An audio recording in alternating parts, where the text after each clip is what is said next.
In today's video, we look at 3 new independent sci-fi skirmish games, plus some other cool stuff from the collection. Well, hi everyone, and welcome to the channel. I'm Lee, your old-hammered host. Today we're talking about indie sci-fi skirmish games, specifically 3 new rule sets. Shoot People in Space from Nordic Weasel Games, Planet 28 2nd Edition from Mammoth Miniatures, and the brand new Space Station Zero from Snarling Badger Studios. But before we dig into those, here are a few other sci-fi skirmish games I fished out of the collection. This is 1980's Laser Burn by Brian Ansell, a co-founder of Citadel Miniatures who would later become managing director of Games Workshop. So this rule set is generally considered to be a spiritual predecessor to Warhammer 40k. Here we have Rogue Stars, skirmish wargaming in a science fiction underworld, first published by Osprey Games back in 2016. The back cover blurb describes Rogue Stars as a character-based science fiction skirmish wargame where players command crews of bounty hunters, space pirates, merchants, prospectors, smugglers, mercenary outfits, planetary police, and other such shady factions from the fringes of galactic civilization. We had every intention of playing Rogue Stars at some point, but before we got around to it, Osprey announced it was publishing a new game called Stargrave, Science Fiction War Games in the Ravaged Galaxy, which was published back in 2021, so that sort of replaced Rogue Stars in our wargaming queue.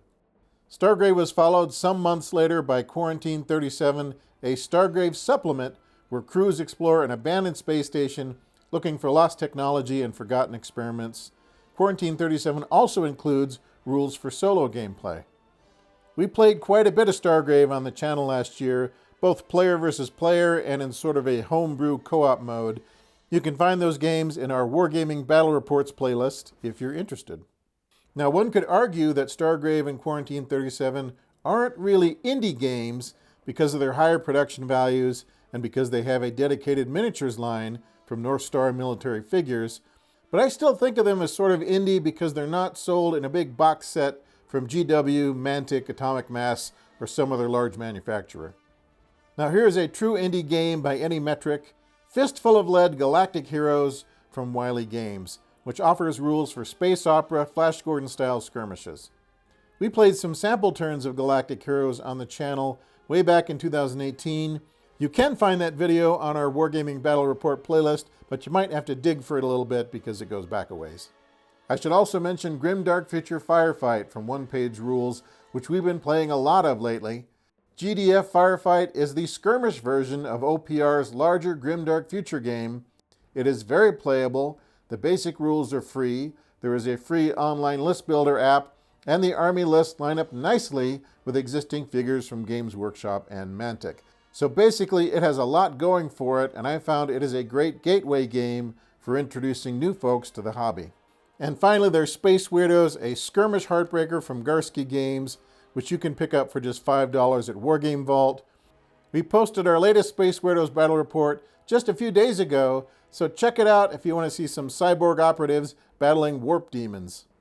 Okay, now let's take a look at a trio of new indie sci-fi miniatures games that I acquired over the last couple of months.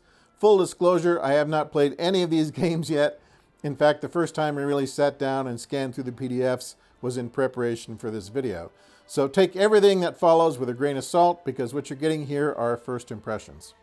And with that in mind, if you've played any of these games, please by all means tell us what you thought about them in the comment section. I'd be interested to hear what you think.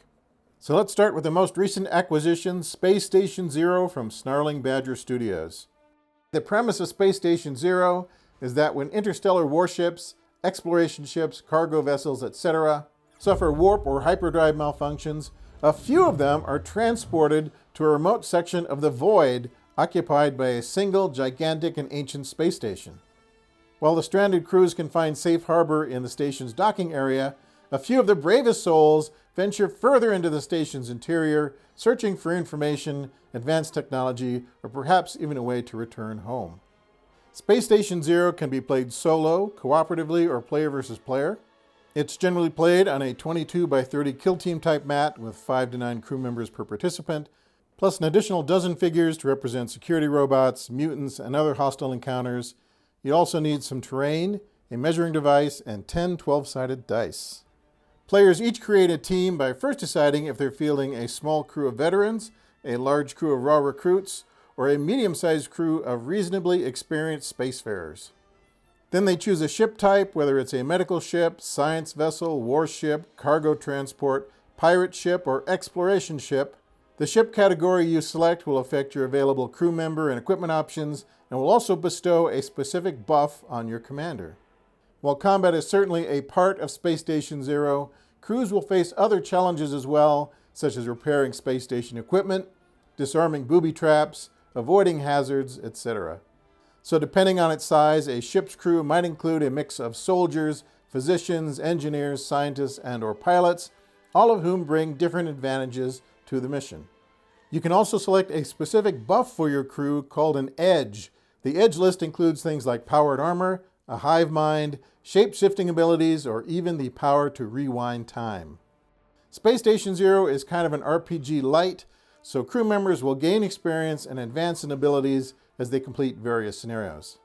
The Space Station Zero rulebook is over 120 pages long, but about 50 of those pages are devoted to a series of 24 interconnected missions called challenges, where crews attempt to explore the station and learn some of its secrets.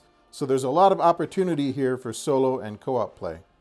But if you prefer to duke it out player versus player, Space Station Zero also offers several skirmish scenarios where you can battle other crews for resources and glory. Okay, so that is Space Station Zero. Now let's take a look at Planet 28 2nd Edition, Miniature Skirmish Rules in a World of Baroque Sci-Fi, published by Mammoth Miniatures.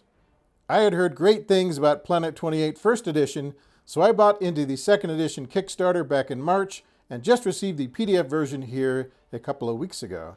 I presume that when the print version is finalized, the 2nd edition of Planet 28 will be made generally available, but I don't know exactly where or how. I did notice, however, that there is a Patreon link on the Mammoth Miniatures website, and it looks like subscribers will get access to things like additional Planet 28 rules, exclusive artwork, paper miniatures, and things like that, so you might check that out if you're curious. All right, so what is Planet 28 2nd Edition? Here's what the rulebook's intro paragraph has to say. Planet 28 is a fast and easy set of narrative miniature rules designed to provide you with all the tools you need to act out deadly encounters and amazing adventures on the tabletop. Inspired by the amazing work of kit bashers, converters, and model makers across the world, Planet 28 is a toolbox of rules that let you play games not just with the miniatures you have, but with the miniatures you want to use. So my takeaway from that is that if you have some crazy models in your collection, perhaps even some kit bashed figures, Planet 28 is going to give you the mechanism to create stats for them, and how that works exactly we'll explain here in a moment. Planet 28 2nd Edition can be played player versus player, solo, co-op, in campaign mode, and/or with a game master. So lots of options there. The game uses standard role-playing dice, meaning your D4s up through your D20s, with a few extra D10s being helpful. With the exception of grunts, which we'll talk about later, each miniature in Planet 28 represents a single character, which has stats for agility, fighting, shooting, awareness, and psyche. Characters also have hit points, movement speed, various traits and abilities, and pieces of equipment. Weapon options range from bare fists and clubs all the way up to missile launchers and plasma rifles, as well as all the usual suspects in between. There are also several armor options ranging from none at all to energy shields and power armor. So if you want to have savage feral warriors battling armored space knights or musket-wielding dragoons, or have all three of those fighters in the same warband, you can certainly do that.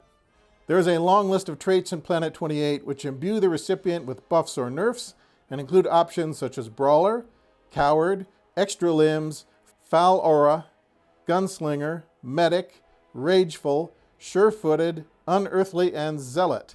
Abilities make up a much shorter list and include skills like Heal, Loot, Repair, Sabotage, and Throw. Planet 28 recommends that you give each character a background or backstory, which will help you decide how to assign its skills, traits, and abilities. Characters are built using a point system, with 500 points being a good starting size for most warbands. Planet 28 also offers extensive rules for creating and deploying vehicles, including larger ones, with each vehicle having its own profile, much like characters do. And like characters, vehicles are also built using a point system. The Planet 28 rulebook runs just under 90 pages, with a fair chunk of that devoted to building and equipping characters and vehicles. There are no standard unit stats, no factions. Every character is a custom creation unless you use the optional squad rules, in which case you might have 3 to 10 identical grunts operating in a single blob. So going back to the rulebook's introductory paragraph, Planet 28 2nd Edition seems like a game where if you have favorite wargaming miniatures, perhaps even unique figures that you've customized yourself, the character creation rules offer enough options that you'll be able to build representative stats for those minis and get them on the tabletop. Okay, let's look at the final game on our list, Shoot People in Space from Nordic Weasel Games, which I bought on Wargame Vault for $15 back in June. The game is designed by Ivan Sorensen, who you might remember from the very popular solo RPG miniatures game 5 Parsecs from Home, as well as numerous other rule sets. Unlike 5 Parsecs, however, Shoot People in Space describes itself as being, quote, a set of rules for science fiction skirmish battles. It is aimed at being a dramatic, exciting, and occasionally over-the-top game of battle and space adventure, unquote. The game's intro also mentions that Shoot People in Space was inspired by early sci-fi miniatures rules such as Laser Burn, Imperial Commander, and Spacefarers, among others. You'll notice that a lot of the charts and graphics featured in Shoot People in Space harken back to that simpler time. Typical games of Shoot People in Space might involve a heist, a gang fight, a military patrol, or a border world skirmish. You can tackle these conflicts player versus player, solo, or with a game master controlling NPC opponents. Like Planet 28 and Space Weirdos, Shoot People in Space uses RPG dice plus an extra D6. The book says that a 3x3 gaming table will generally work great, and even a 2x2 space should be fine, though you can always cut movement and weapon ranges in half if the game feels too tight. Teams are made of characters and squaddies. Squaddies operate in 3-man groups while characters act on their own. There are no factions per se, but there are about 10 different species to choose from, each with its own base stat line. Players can use a credit system to buy their forces, or simply assemble teams that seem reasonable as long as everyone playing the game is fine with what's deployed. The varied selection of ranged weapons includes classics like the hand cannon, Gauss gun, and hyper blaster, and if those don't do the job, you could always resort to bayonets, boarding swords, and robot punches. And speaking of robots, Shoot People in Space offers rules for fielding robot combatants if you want, and also large belligerent NPC critters that your forces might encounter, such as vent crawlers, razor lizards, and the ever-popular Gigarachnid. There are also vehicles in Shoot People in Space, but they are limited to the light scouting variety, so bikes and trikes basically, both armed and unarmed. In the designer notes, author Ivan Sorensen writes, the types of units covered by the game are reflective of early miniatures ranges. Small groups of infantry, the odd monster, and maybe a hover bike or two. This scale of gaming has a lot of advantages. It is cheap to collect, a playable force can be painted up over a weekend, and it feels very colorful, unquote. He also says he was trying to strike a good balance between rules that felt old-fashioned and more modern sensibilities. And I'd have to say he succeeded in that respect.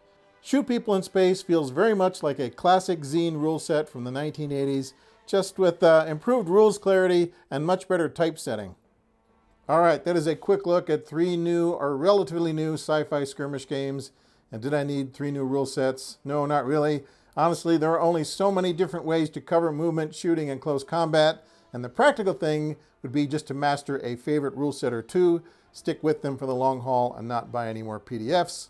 But on the other hand, it is a heck of a lot of fun to look at how different game designers approach the relatively simple pursuit of pushing toy spacemen around a 3x3 board and somehow delivering games with an entirely different aesthetic, a different vibe, a different atmosphere. It's pretty neat, actually.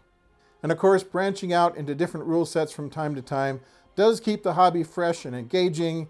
It's like giving the game room a fresh coat of paint, plus it's probably good for the old gray matter. Okay, folks, I guess that is a wrap for today. Thank you as always for tuning in. If you have any thoughts on today's video or just want to say hi, please leave a comment in the comment section. We always like hearing from you, and I think it helps appease the algorithm as well.